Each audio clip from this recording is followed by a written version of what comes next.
राधे राधे प्रिय भक्तों। गोस्वामी श्री तुलसीदास जी कहते हैं कि प्रभु श्री रामचंद्र जी लक्ष्मण जी और जानकी जी सहित वन को आते हैं। साथ में सुमंत्र भी आते हैं और सुमंत्र को समझा बुझा करके प्रभु उनको वापस भेज देते हैं और स्वयं गंगा जी के तीर पर जाकर खड़े हो जाते हैं। पार जाने के लिए केवट को बुलाते हैं, लेकिन केवट है कि नाव लेकर आता ही नहीं है। केवट बोला, प्रभु मैं आपके मर्म को जानता हूं। आपके चरण स्पर्श से जब कोई पत्थर स्त्री बन जाती है तो मेरी तो ये बेचारी काठ की नाव है। कहीं ये स्त्री बन गई और उड़ गई तो मेरी जीविका कैसे चलेगी।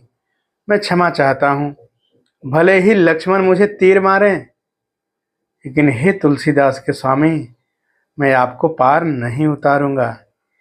यदि अगर आप चाहते हैं कि मैं आपको पार उतारूं तो मुझे आप स्वयं कहिए कि मैं आपके चरणों को धो लूं, और बिना चरण धोए तो मैं आपको पार नहीं उतार सकता। प्रभु श्री रामचंद्र जी लक्ष्मण जी और सीता जी की तरफ देख करके हंसने लगे। बोले, भैया तुम वही कार्य करो जिससे कि तुम्हारी नाव न जाए। तुरंत केवट कठौता में जल भर करके ले आया, प्रभु के चरणों को धोने लगा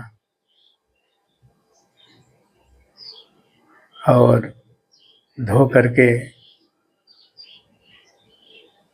चरणोदक लिया, अपने घर परिवार वालों को चरणोदक पिलाया।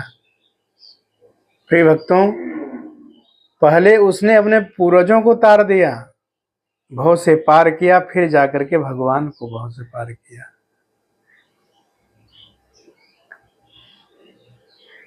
गंगा जी के पार जाते ही प्रभु ने सोचा कि इसको कुछ देना चाहिए, कुछ दिया नहीं, लेकिन क्या ने, कुछ है नहीं पास में।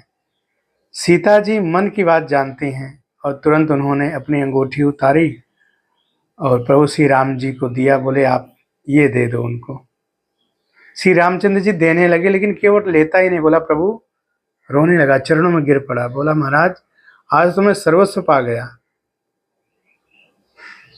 बोले, आप हमारे द्वार पर आए, हमारे घाट पर आए, मैंने आपको पार उतार दिया, लेकिन जब मैं आपके द्वार पर आऊं तो प्रभु मुझे भी पार उतार देना। धोबी से न धोबी लेत, नाई से न नाई लेत। केवट से केवट कैसे ले सकता है। आप भी केवट, हम भी केवट, क्रमशः